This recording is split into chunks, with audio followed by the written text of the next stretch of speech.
Hello friends, welcome to another video on my YouTube channel, and in this video we are going to cover one of the most important parser given by LangChain, which is Pydantic output parser. A Pydantic output parser is a parser which enforces a schema along with the types. So all the parsers that you have seen above, they are like simple parsers, right? They were not specifying any type. They were just accepting output in a simple small format. So what if you want an object out of your LLM and it should follow a specific type schema? That's what Pydantic output parser helps you with. It converts the output into a Pydantic object, and it also validates the data. It converts raw LLM output into validated Python objects, strongly typed schemas, nested structured data. So it also covers nested structured data. For example, a student has many courses. A course is another object inside a student. Things like that. Instead of getting unreliable plain text, you get a safe, predictable, and production-ready data structures from in the output. So let's start with a very small example. Here, I am just importing different type of fields from the Pydantic model. So I'm importing a base model and a field. Then from the LangChain output parser, I'm importing a Pydantic output parser. So in this, I'm just creating my class along with the typed schema using Pydantic object. Here I'm initiating the base model in the product, and in the product I'm setting up three fields, which is name, price, and stock, and I'm setting the type as string, float, and boolean. Then I'm providing a small description for each field using this field class. Now I'm initializing my Pydantic output parser, and in this I'm passing my product class as an input. It tells Pydantic output parser in what format user wants its output. Now, as we have already seen on different parsers that each parser provides special instructions that are sent to LLM so that LLM generates the output in that particular format. So those instructions are passed as format instructions, and the value comes from parser.getFormatInstructions method. As we have done with other parsers, let's see what instructions this particular parser is adding to our prompt. Let me just copy this and print it here. So now if I invoke my chain here, now as you can see, the output should be formatted as a JSON instance that confirms the JSON schema below. So basically, whatever schema we are providing in this particular parser as the input, it's just converting that into a string description, and it's passing this as instruction to LLM during our prompt. So our prompt is generate a product and then format instructions. So the format instruction value is something like this. The output should be a formatted JSON string that confirms the JSON schema below. As an example, for the schema, properties, foo, and many things actually. I'm not going through all of that. So this is giving an example. Then this is our output schema that we want output in the same format, right? So properties are name, description is product name, then we have price, then description is product price, then we have in stock property with the description availability, and all these descriptions are coming whatever we are providing in this field. Apart from that it's passing some other by default fields from its own. So it's passing the title, it's passing the type. So it's saying the description is product name, title is name, and the type is string. As we have mentioned, the type string inside for the name property. Similarly, for price, as we have mentioned float, it should be passing something like this. So the type is number. Then stock, the type is boolean, as we have passed bool as the type for this property. So whatever we are defining in our class and we are passing inside this Pydantic output parser as input, it's converting that into a string instructions and passing it here for LLM along with some examples that helps LLM to decide how to return the output. So now if you will see, when the chain is invoked and I'm printing the output of the parser, you can see we are getting similar things. We are getting a product object which contains a name, price, and stock in a specific type format that we have set up here. So Pydantic output parser helps you to parse different complex schemas for you that you can use for various purposes. Let's move to a more complex schema. Let me copy paste these two sentences from here. Let's move to a more complex schema where we are asking Pydantic parser. We are providing Pydantic parser fields which have some particular values only. For example, this is a transaction risk class in which I am defining different properties called risk level, score, reason, action, and my risk level is a field which should contain only low, medium, or high, and risk score should be between 0 to 100.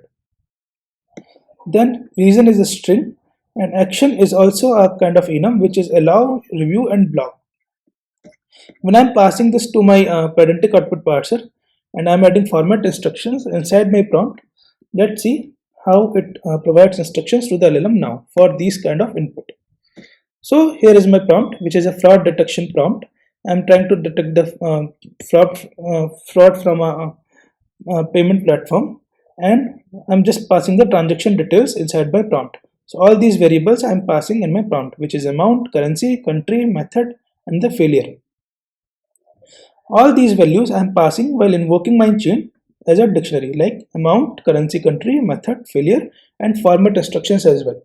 You can do both ways. You can pass format instructions while invoking your chain, or you can just use the partial variable to provide the format instructions before invoking your chain as well.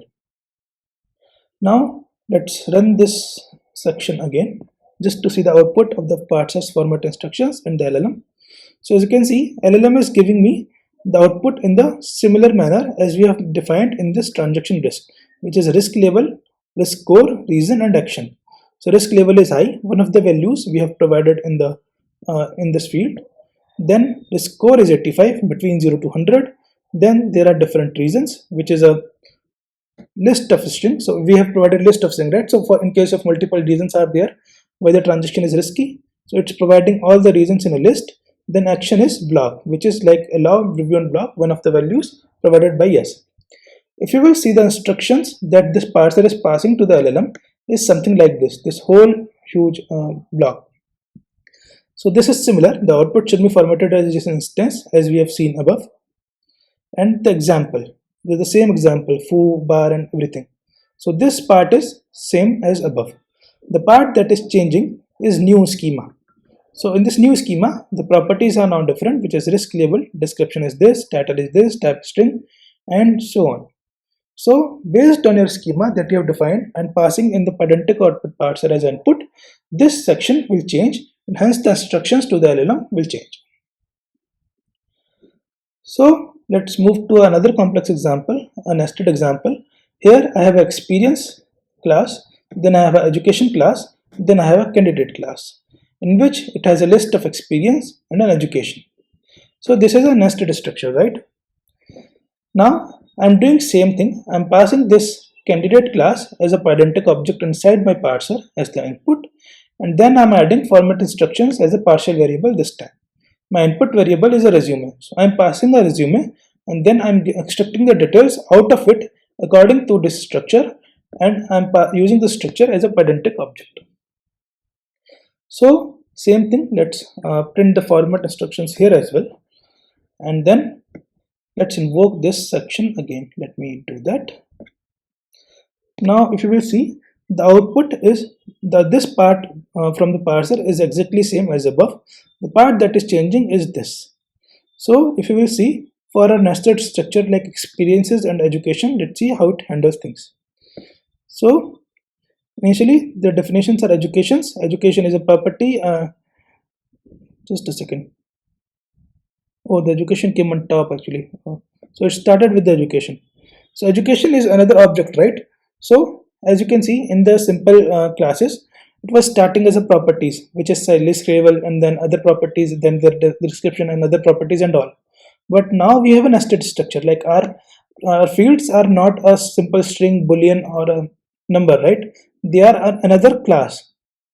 So here, as you can see, this structure is different now.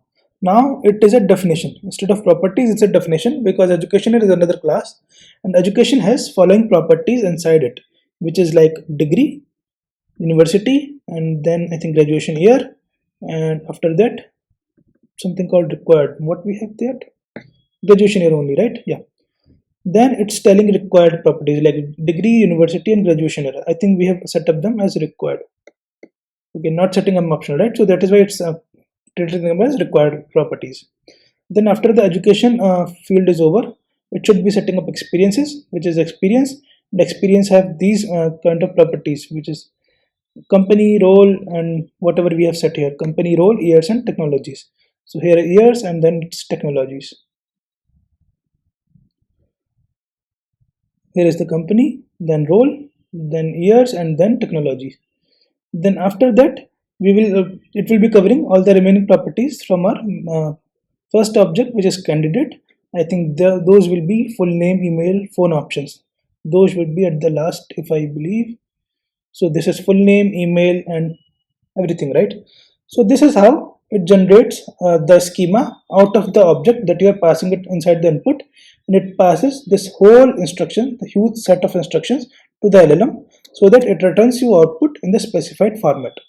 So as you can see, we are getting the output as the candidate object, where we have full name, email, and other things. Then we have a list of skills.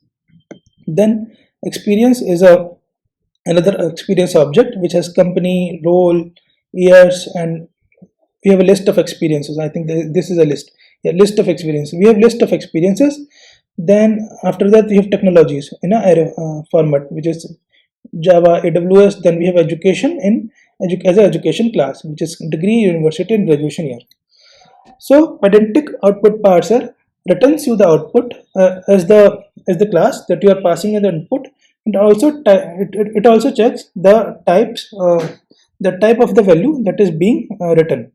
So in case LLM in case of phone number, let's say in case of phone, instead of a string, if it returns a number, then it will fail. Or if it returns something that is not parsable by the Pydantic output parser, for example, instead of list of string here, let's say it returns a comma separated string or something like that, which is not parsable by this object, the parser will fail and it will return you an error. So this is all about Pydantic output parser. Try it out on your own with more complex example.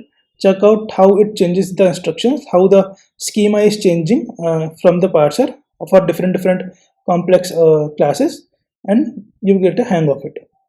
So in the next video, we will cover JSON output parser. Till that time, see you, and please like, share, and subscribe.